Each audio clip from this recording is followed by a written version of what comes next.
திருப்பலி கருத்துக்கள் இறைவனின் நன்றியாக ஜோசப் அக்யூனாஸ் தாமஸ் மணிமாறன் இலோமினா திருப்பலியாகும். மேலும் மரித்த லிலிவேரி அந்தோனி பிரான்சிஸ் ஆரோக்கியமேரி அந்தோனியம்மாள் பிரேசா அடைக்கலராய் எதேமேரி அந்தோனிதாஸ் மகேஷ் பாபு மற்றும் புத்தக தளத்தில் இருக்கின்ற அனைத்து ஆளுநர்களுக்காக இலோமினாவுடைய குடும்பம் இவர்களோடு சேர்ந்து நம்முடைய கொண்டாட்டங்கள் விண்ணப்பங்களை நம்முடைய திருப்பாதத்தில் வைத்து கொண்டாடும்.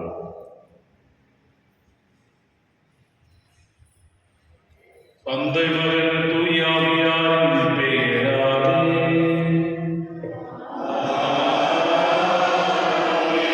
நம் ஆண்டவராகிய இயேசு கிறிஸ்துவின் அருளும் கடவுளின் அன்பும் தூய ஆவியாரின் நட்புறவும் உங்கள் அனைவரோடும் இருப்பதாக.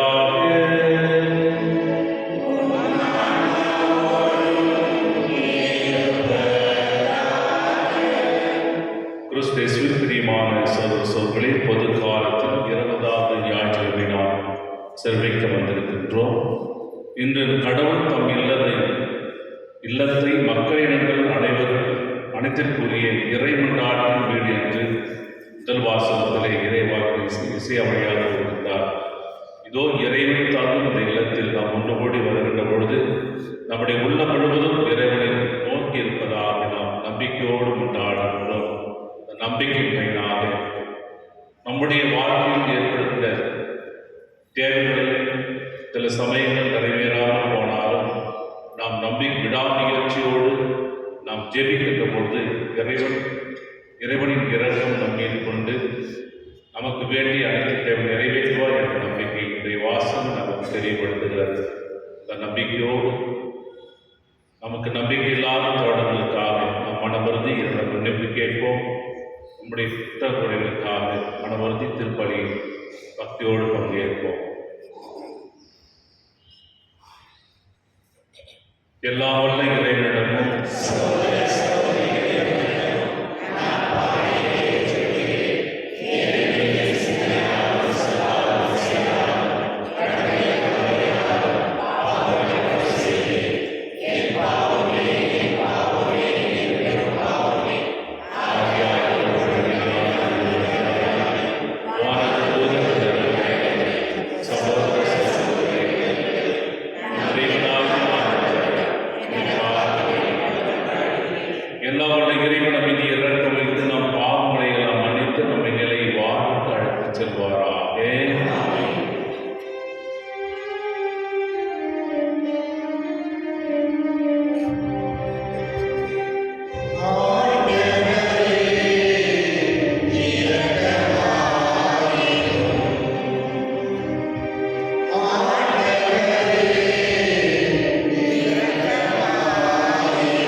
மன்றாடுவோம். இறைவா, உம்மை அன்பு செய்வோருக்கு கட்டுப்படாத பல்வேறு நன்மைகளை நீரே ஏற்பாடு செய்திருக்கின்றீர். எங்கள் இதயங்களில் உமது அன்பின் நிறைவை பொழிவதால் நாங்கள் உம்மை அனைத்திற்கும் மேலாக வாழ்வு செய்து எல்லா வகை மனித எதிர்பார்ப்புகளையும் கடனும் வாக்குறுதிகளையும் பெற்றுக் கொள்வோமா. உம்மோடு தூய ஆவியார் ஒன்றில் இறைவனாக என்றென்றும் வாழும் ஆட்சி செய்கின்றவரும் எங்கள் ஆண்டவருமாகிய இயேசு கிறிஸ்து வழியாக உம்மை மன்றாடுகின்றோம்.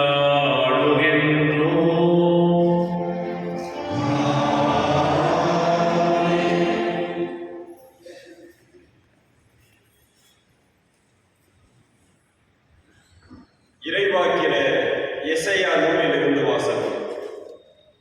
ஆண்டவர் கூறுவது இதுவே: நீதியை நிலைநாட்டுங்கள், நேர்மையை கடைபிடியுங்கள். நான் வழங்கும் விடுதலை அண்மையில் உள்ளது. நான் அளிக்கும் வெற்றி விரைவில் வெளிப்படும். ஆண்டவருக்கு திருப்பணி செய்வதற்கும் அவரது பெயர் மீது அன்பு கூறுவதற்கும் அவர் தம் ஊழியராய் இருப்பதற்கும் தங்களை ஆண்டவரோடு இணைத்துக் கொண்டு ஓய்வு நாட்களை தீட்டுப்படுத்தாது கடைபிடித்து தம் உடன்படிக்கையை உறுதியாய் பற்றிக் கொள்ளும் பிற இன மக்களை குறித்து ஆண்டவர் கூறுவது: அவர்களை நான் என் திருமலைக்கு அழைத்து வருவேன். இறைவேண்டல் செய்யப்படும் என் இல்லத்தில் அவர்களை மகிழச் செய்வேன். அவர்கள் படைக்கும் எரிபலிகளும் மற்ற பலிகளும் என் பீடத்தின் மேல் ஏற்றுக்கொள்ளப்படும். ஏனெனில் என் இல்லம் மக்களிடம் அனைத்திற்கும் உரியது, இறை மன்றாட்டின் வீடு என அழைக்கப்படும். ஆண்டவர் வழங்கும் அருள்வாக்கு. பதிலுரை பாடல் பல்லவி. கடவுளே, மக்களினத்தார் உம்மை புகழ்ந்து போற்றிடுவர். கடவுளே,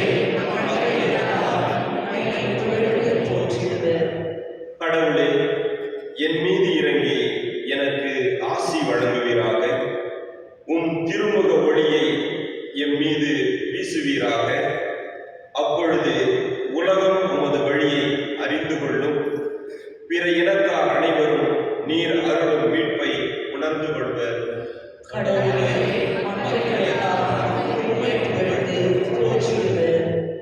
வேற்று நாட்டினர் அக்களித்து மகிழ்ச்சியுடன் பாடிடுவாராக.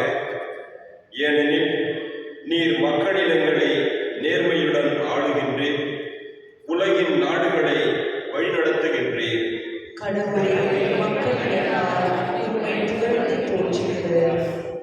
கடவுளே, மக்களினத்தார் உம்மை புகழ்வார்களாக.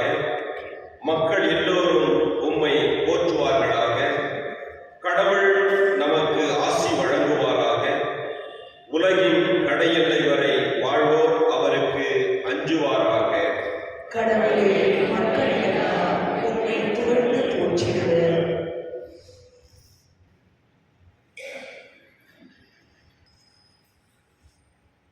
திருத்தூதர் பவுல் ஒருவருக்கு எழுதிய திருமுகத்திலிருந்து 2ஆம் வாசகம். சகோதரர் சகோதரிகளே, பிற இனத்தராகிய உங்களுக்கு சொல்கிறேன், உங்களுக்கு திருத்தூதராய் இருக்கும் நான் என் பணியை குறித்து பெருமை கொள்கிறேன். இதன் வழியாய் என் இனத்தரால் பொறாமையை தூண்டிவிட்டு அவர்களுள் சிலரையும் மீட்க முடியும் என நம்புகிறேன். யூதர்கள் தள்ளப்பட்ட போதே உலகம் கடவுளோடு ஒப்புரவாகியது என்றால் அவர்கள் அவரால் ஏற்றுக்கொள்ளப்படும் போது எப்படி இருக்கும்? இறந்தோர் உயிர் பெற்று எழுவர் என்று சொல்லலாம் அல்லவா? ஏனெனில் கடவுள் தாம் விடுத்த அழகையும் கொடுத்த அருள்கொடைகளையும் திரும்ப பெற்றுக் கொள்வதில்லை. ஒரு காலத்தில் நீங்கள் கடவுளுக்கு கீழ்ப்படியாமல் இருந்தீர்கள். இப்பொழுது அவர்கள் கீழ்ப்படியாமல் இருப்பதால் நீங்கள் கடவுளின் இரக்கத்தை பெற்றுக் கொண்டவர்கள். அதுபோல இக்காலத்தில் நீங்கள் இரக்கத்திற்கு உரியவர்களாக இருக்கிறீர்கள். அவர்கள் கீழ்ப்படியாமல் இருக்கிறார்கள், ஆனால் அவர்களும் விரைவில் இரக்கம் பெற்றுக் கொள்வார்கள். அதன் பொருட்டே இவ்வாறு நடக்கிறது.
புனித மத்தேயு எழுதிய தூய நற்செய்தியிலிருந்து வாசகம்.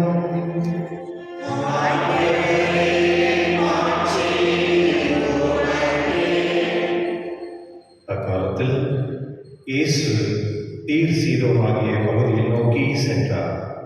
அவற்றின் எல்லை பகுதியில் வாழ்ந்து வந்த கானானிய பெண் ஒருவர் அவரிடம் வந்து, ஐயா, தாவீதின் மகனே, எனக்கு இரங்கும், என் மகள் பேய் பிடித்து கொடுமைக்குள்ளாகி இருக்கிறாள் என கதறினார்.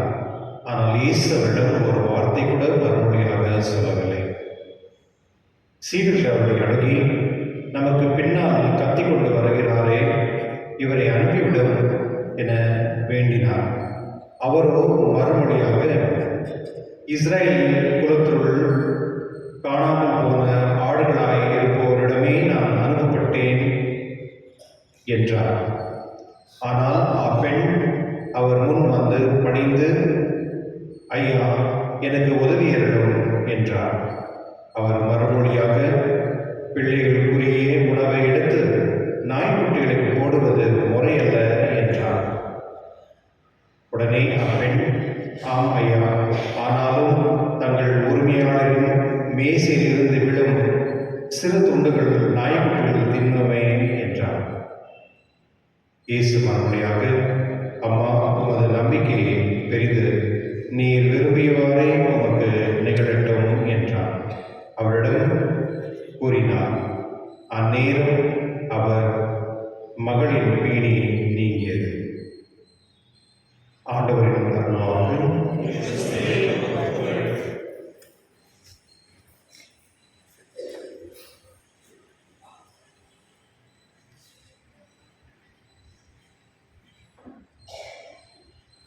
கிறிஸ்துவின் பிரியமான சகோதரர்களே, இயேசு கிறிஸ்துவின் இதயற்ற நாமத்தில் காலை வணக்கமும் வாழ்த்துக்களும். பொது காலத்தில் 20வது ஞாயிற்றுக்கிழமை நாம் சிறப்பிக்க வந்திருக்கின்றோம். இந்த ஆலயம் கிறிஸ்துவனுக்கு மட்டுமா என்று கேட்கின்ற பொழுது நாம் சிந்திக்க அழைக்கப்படும். கிறிஸ்துவன் கட்டிய ஆலயம். ஆனால் இன்றைய இறைவாக்கின் எசையா சொல்கின்றார், மக்கள் இனத்தார் அனைவருக்கும் இறை கொண்டாட்டும் வீடு என்று சொல்லுகின்றார். அப்படி என்றால் கிறிஸ்துவை நம்பி, இறைவனை நம்பி வந்திருக்கின்ற ஒவ்வொரு மனிதனுக்குமே, இந்த உலகில் படைத்த அனைத்து மனிதருக்குமே இந்த ஆலயமானது சொந்தமானது. இதில் கடவுள் இருக்கின்றார் என்ற நம்பிக்கையோடு வருகின்றவர்கள் அவருடைய வரங்களையும் ஆசீர்வாதங்களை பெற்றுச் செல்கின்றார்கள். அதனால்தான் நம்முடைய முதல் வாசனை இறைவாக்கு என்று சொல்லுகின்றார். முழுவதுமாக சொல்லுவது முழுவதுமாக இந்த ஆலயம் இறை மக்களை தன்னுடைய இறைவேண்டத்தில் அவருடைய இரக்கமும் அவருடைய பதிலும் நிறைவாக இருக்கின்றது. அதை எப்படி தேர்ந்து கொள்வதை சொல்கிற பொழுது நம்முடைய அன்றாட வாழ்க்கையை நாம் கொள்கிற நம்பிக்கை பொருட்டு இந்த நம்பிக்கையில் தான் இது விளங்குகிறது என்பதை நாம் அறிய முடிகிறது. அப்படி என்றால் கிறிஸ்துவர் யூதர்கள் சார்ந்தது மட்டும் கிடையாது. புறவினத்தார், பிறஜாதி மக்களுக்கும், பிறைய மொழி சார்ந்த மக்களுக்கும் இந்த இடமானது இறைவன் இரக்கத்தை பொழிகின்ற இடமாக இருக்கிறது என்பதை நாம் பார்க்க முடிகிறது. பிரியமானவர்கள், இன்றைய நற்செய்தி வாசித்து வருகிற பொழுது கூட கானானிய பெண் என்ன செய்கின்றார்? ஆண்டவரை பார்த்து கேட்கின்றார், என்னுடைய மகன் பேய் பிடித்திருக்கின்றார், அவரை குணமாக்க வேண்டும். ஆனால் ஆண்டவருடைய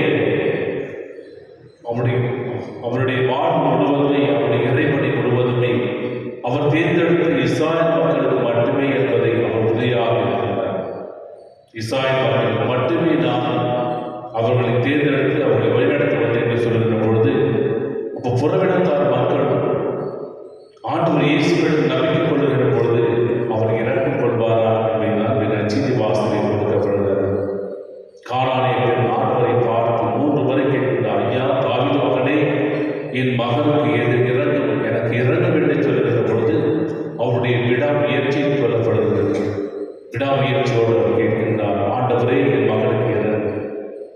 ஆனால் ஆண்டவராகிய இயேசு கிறிஸ்து என்ன சொல்கின்றார்? இந்த மகனை பார்த்து, நீ புறவிடத்தார், ஆனால் பிள்ளைகளுக்கு உணவு எடுத்து நாய்க்குட்டிகளுக்கு போவது நல்லதல்ல என்று சொல்லுகிறவர். அப்படி அப்படி என்றால் பிரிவினை ஏற்படுகின்ற ஒரு வாக்கியமாக இருக்கின்றது. அந்த பிரிவினை ஏற்படுகின்ற வாக்கியத்திலே ஆண்டவர் ஏன் இப்படி ஒரு வார்த்தை சொல்கின்றார்? அவர்கள் நாய்க்குட்டிகள் என்றும் நாய்க்கு சமமாக ஏற்படுது என்றும், ஏனென்றால் யூதர்களுடைய குலத்திலே அவர்கள் இதன் புறவினத்தாரை நாய்கள் போல் தீர்க்கப்பட்டவர்கள் என்று கருதப்படுகிறார்கள். அதனால் அவர்கள் யூதர்கள் அனைவருமே பரிசேயர்களே யூதர்களிடமிருந்து விலகி இருக்கின்ற பொழுது, இந்த புறவினத்தாருக்கு விலகி இருக்கின்ற பொழுது அவர்கள் நாய்க்கு சமமாக கருதினார்கள். அதனால்தான் ஆண்டவர் இயேசு நான் தேர்ந்தெடுத்த மக்களுமே வந்தேன் என்று சொல்லும் பொழுது இந்த புறவினத்தார் மீண்டுமாக காரணம் கேட்கின்றார், ஐயா எனக்கு இறங்கும், இது ஆண்டவரே எனக்கு இறங்கும் என்று சொல்லுகின்ற சொற்றொடர் ஆண்டு 3 நற்செய்தி வாசகத்தில் கொடுக்கப்படுகிறது. மத்தேயு 19 தடவை மற்றும் லூகாஸ் 16 தடவை, யோவான் நற்செய்தி 38 தடவை ஆனது ஆண்டவரே எனக்கு இறங்கும் என்ற வார்த்தையை ஒதுக்கப்பட்டு ஆண்டவருடைய இறக்கத்தை இங்கு கொண்டாடும் ஒரு பொருளாக இருக்கிறது. பிரியமானவர்களே, மீண்டுமாக காரணம் என்ன செய்கின்றார்? விடாமுயற்சியோடு ஆண்டவரிடம் கொண்டாடுகின்றார். இந்த ஆண்டவர் இயேசு மட்டும்தான் என்னுடைய குழந்தைகளுக்கு நலமளிக்க முடியும் என்ற ஒரு நம்பிக்கை, இந்த விடாமுயற்சியோடு இந்த நம்பிக்கையானது கடவுளின் இரக்கத்தை பெறுவதற்கு சான்றாக அமைகிறது.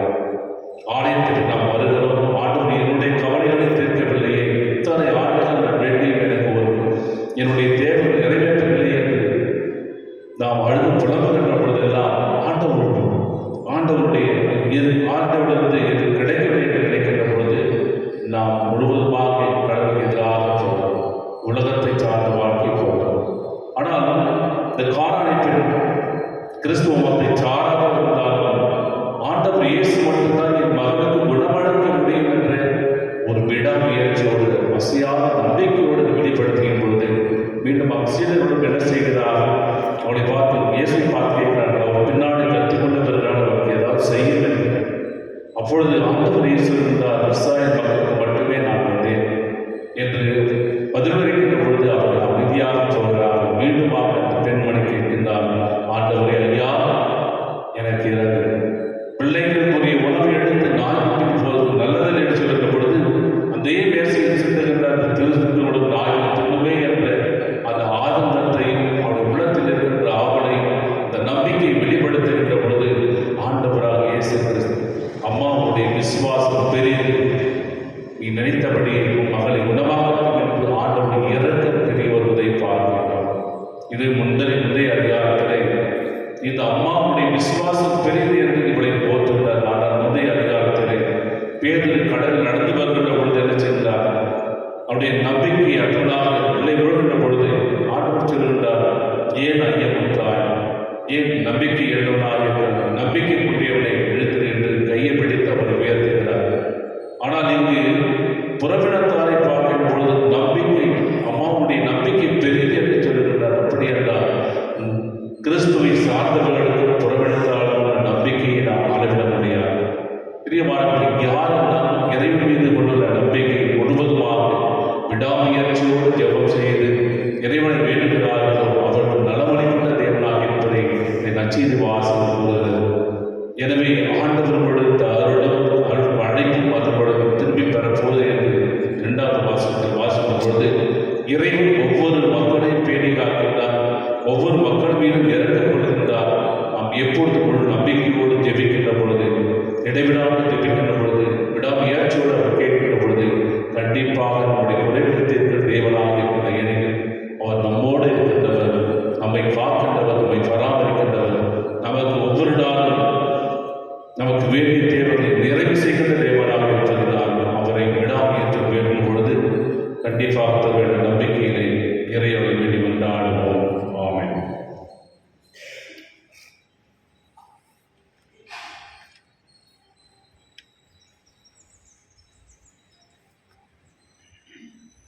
அனைவரும் எழுந்திருப்போம். விசுவாசம்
அந்நியர்கள் இறைவனின் தளராத நம்பிக்கை கொண்டு இறை மக்களுக்கு நற்செய்தி பணியாற்றிட அருள் தர வேண்டும் என்று இறைவா உம்மை கொண்டாடுகிறோம். உலக நாடுகளின் தலைவர்கள் இன மத மொழி வேறுபாடுகளை கடந்தவர்களாக மக்களின் தேவைகளை உணர்ந்து மனித நேயத்துடன் உழைத்திடவும் நேர்மையுடன் ஆட்சி செய்திடவும் வேண்டும் என்று இறைவா உம்மை கொண்டாடுகிறோம். இறை மக்களாகிய நாங்கள் எங்கள் வாழ்வில் சோதனைகளும் தடைகளும் வரும்போது சோர்ந்து போகாமல் மனம் தளராமல் தாழ்ச்சியுடனும் தளராத நம்பிக்கையுடனும் இடைவிடாத ஜெபத்தாலும் அனைத்தின் மீதும் வெற்றி கொள்ள செய்திட வேண்டும் என்று இறைவா உம்மை கொண்டாடுகிறோம்.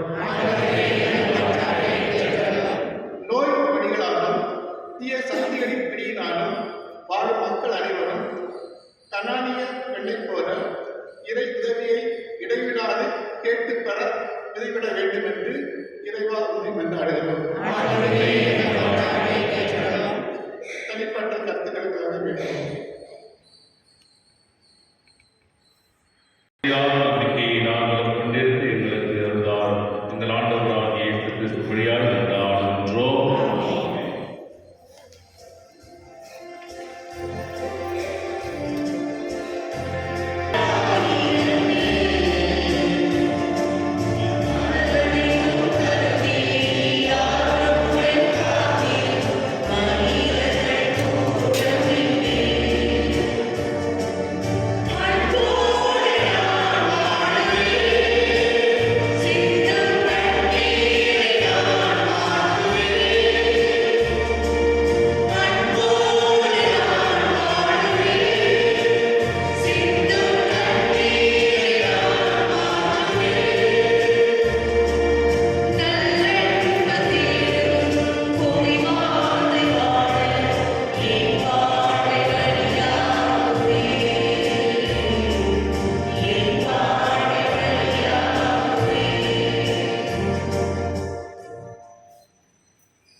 சகோதர சகோதரிகளே, என்னுடைய நம்முடைய மாலை பரியாமல் தந்தையாக இறைவனுக்கு ஏற்றதாக கொண்டாடுங்கள்.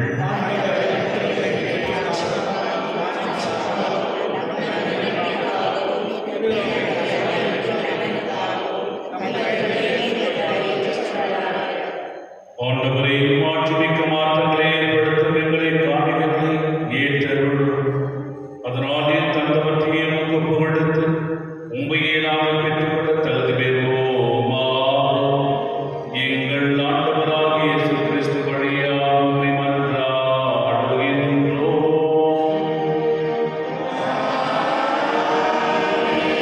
ஆண்டவர் உங்களோடு இருப்பாராக.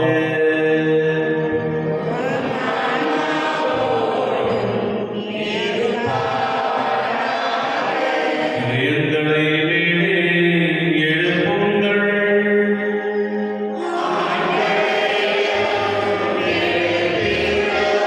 இறைவனாகிய ஆண்டவருக்கு நன்றி கூறுவோம்.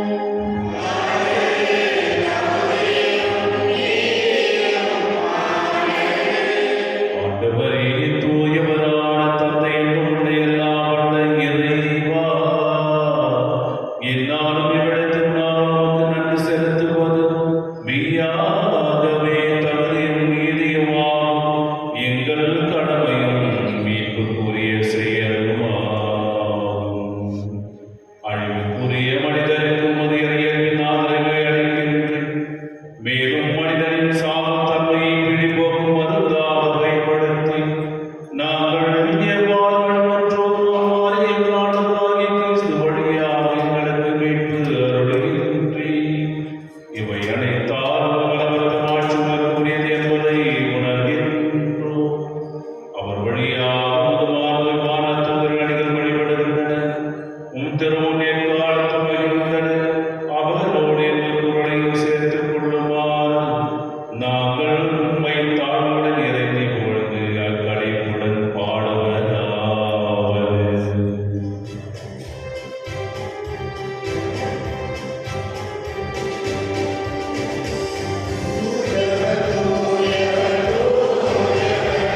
Thank you.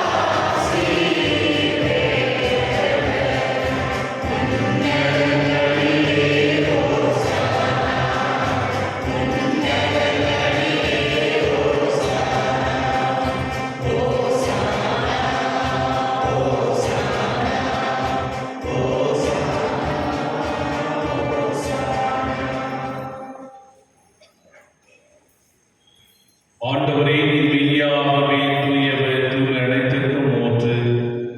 ஆகவே உம்முடைய ஆவியை புகுத்தி காணிக்கைகளை தூய்மைப்படுத்த உம்மை வேண்டுகின்றோம். இவ்வாறு எங்கள் ஆண்டவர் இயேசு கிறிஸ்துவின் உடலும் இரத்தமுமாக எங்களுக்கு இவை மாறுவதாக. அவர் பாடுபட உணர்ந்தடிந்து தம்மையே கையளித்தபோது அப்பத்தை எடுத்து நன்றி செலுத்தி அதைப் பிட்டு தம் சீடர்களுக்கு அளித்து கூறியதாவது: அனைவரும் இதிலிருந்து பெற்று உண்ணுங்கள், ஏனெனில் இது உங்களுக்காக கையளிக்கப்படும் என் சரீரம்.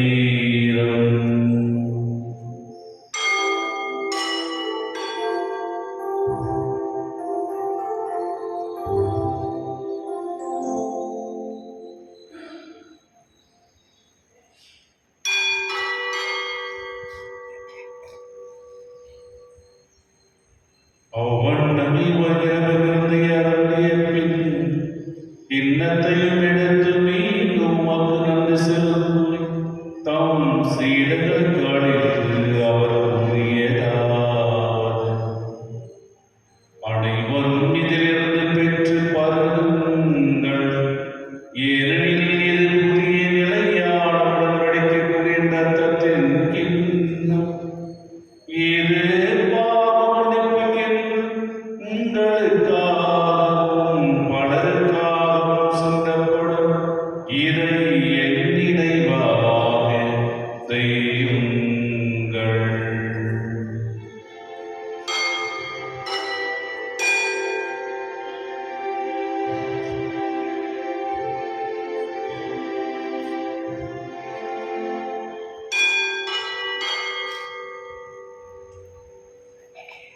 நம்பிக்கையின் மறைபொருள்.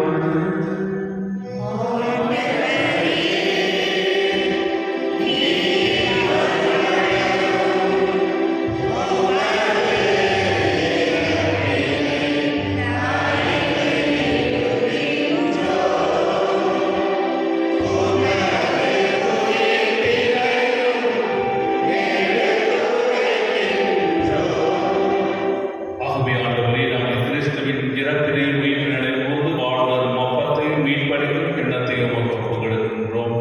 உம் திருமுன்றும் ஊழியமுடைய தவறும் ஏற்றுக்கொண்டு எனக்கு நன்றி செலுத்துகின்றோம்.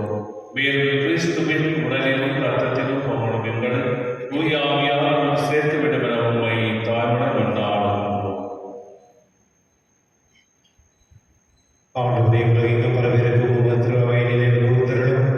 எங்கள் திருத்தந்தை லியோ, எங்கள் ஆயர் பீட்டர், எல்லா திருநிலையராகிய அனைவரோடும் உமது திருவில் அன்பில் நடைபெற செய்திருடும். மேலும் உயர்த்தெழுமையை எதிர்நோக்கும் தொழில் கொள்ளும் எங்கள் சகோதர சகோதரியும் இருந்தோர் அனைவரையும் இரக்கத்துடன் நினைவு கூர்ந்து உமது திருமணொழியில் ஏற்றிடும். எங்கள் அனைவர் மீதும் இரக்கமாயிரும். கடவுள் கண்டித்தான புனித மரியா, அவருடைய கணவனான புனித யோசேப், புனித திருத்தூதர்கள் இவ்வுலகில் உமக்கு உகந்தவராக இருந்தவராகிய புனித அனைவரோடும் நாங்கள் நிலை வாழ்வில் பங்கு கொள்ளும் தகுதி பெற்று உம் திருமகன் இயேசு கிறிஸ்து வழியாக உம்மை புகழ்ந்தேதும் வரவர உம்மை மன்றாடுகின்றோம்.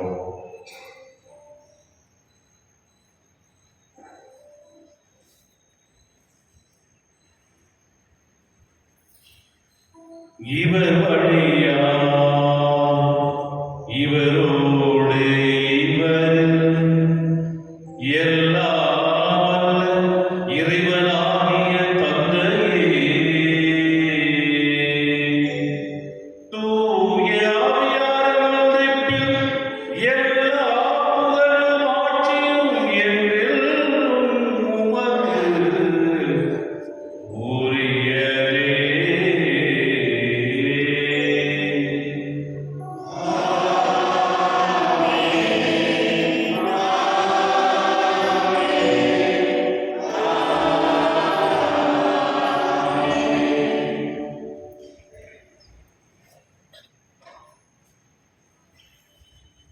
மீட்பரின் கட்டளையால் கற்பிக்கப்பட்டு இறைவழிப்பையால் பயிற்சி பெற்ற நாம் துணிந்து பாடுவோம்.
வருகிறார். என்றென்று வாழ்ந்து ஆட்சி செய்கின்றவர் நீரே. உம்முடைய அமைதி அனைவரோடு இருப்பதாக. ஒருவர் இறைவன் தரும் அமைதியை பெறுவோம்.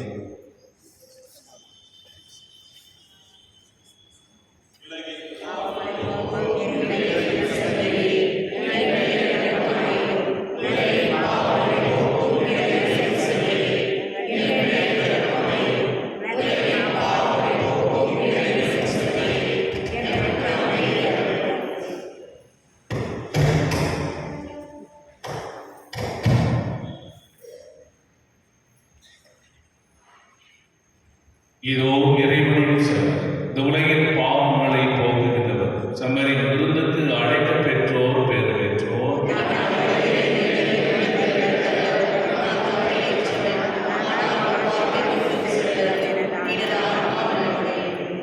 கிறிஸ்துவின் திருவுடலும் இரத்தம் நம் நபரின் காத்து நிலைவாழ் அளிப்பதாக.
மன்றாடுவோம். ஆண்டவரே, இவருடைய அல்லாத கிறிஸ்துவுடன் ஒன்றிணைந்த நாங்கள் உமது கனிவை பணிவுடன் வேண்டுகின்றோம். அதனால் நாங்கள் உடைய கிறிஸ்துவின் சாயலுக்கு ஒத்திருந்து விண்ணகத்தில் அவருடன் தொடர்பு கொள்ள தகுதி பெறுவோம். என்றென்று வாழ்ந்து ஆட்சி செய்தவர் வழியாக உம்மை மன்றாடுகின்றோம்.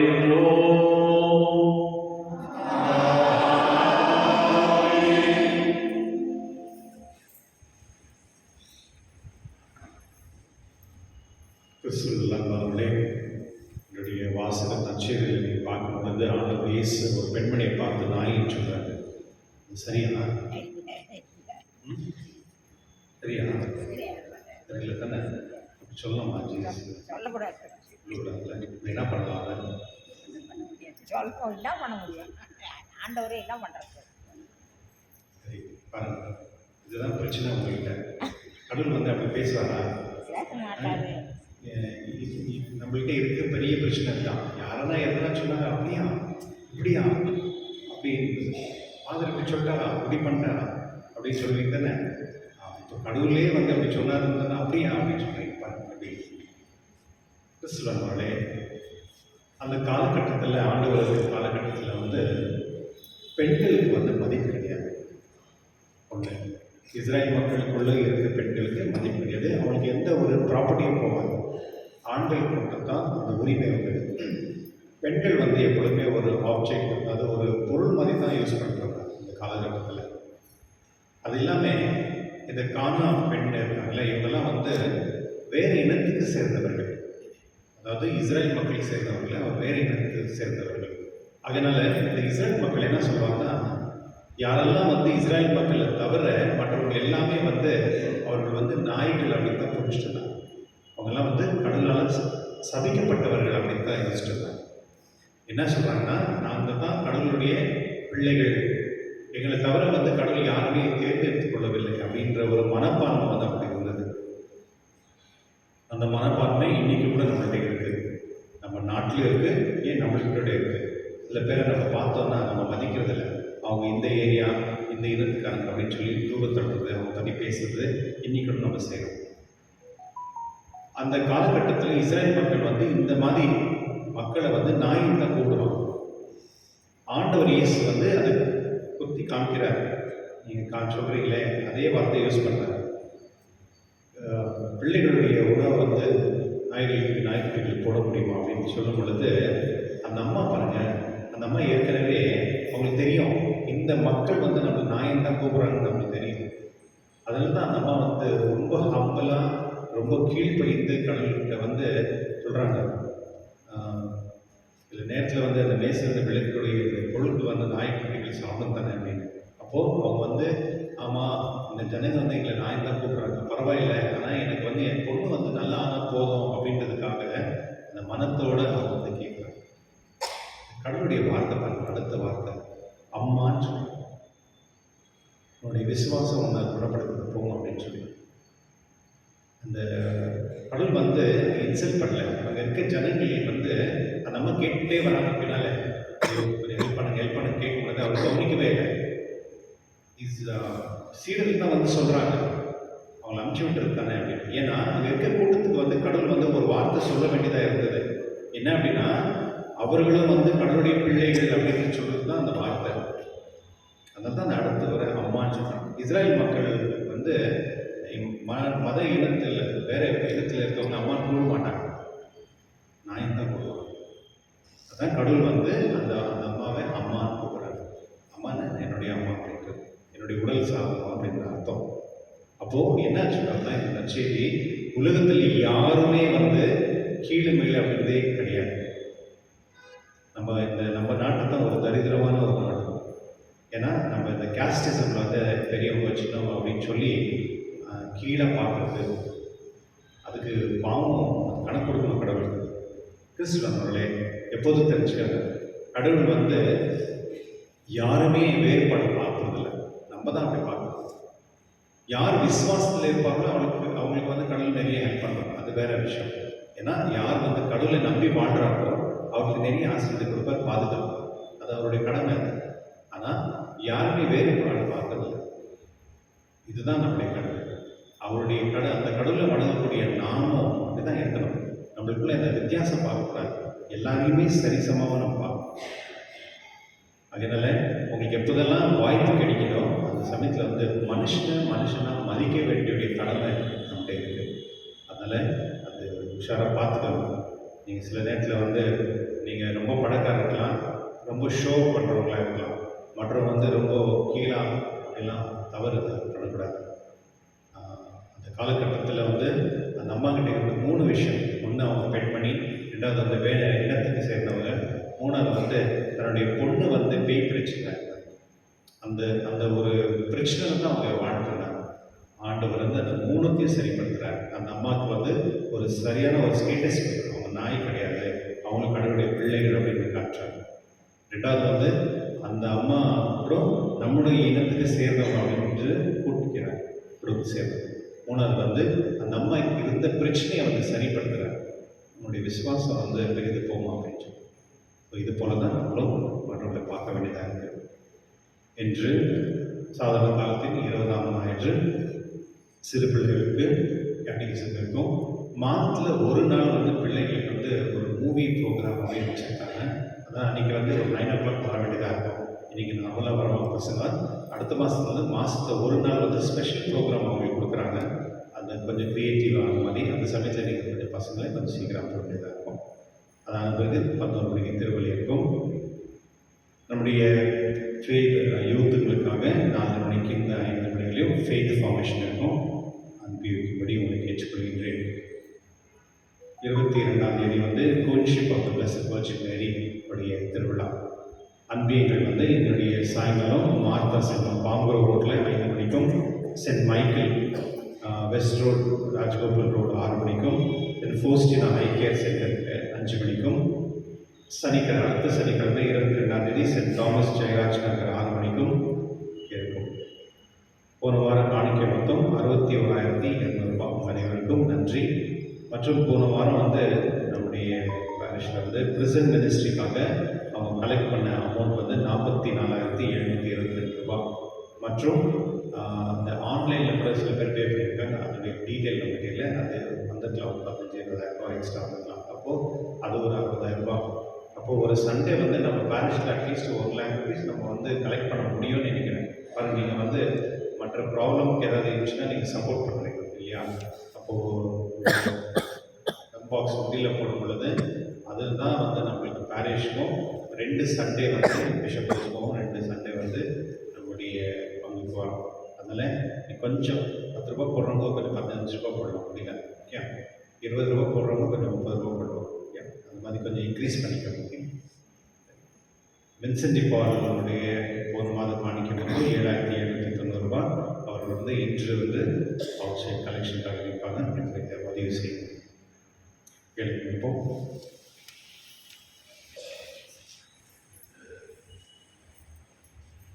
ஆண்டவர்களோடு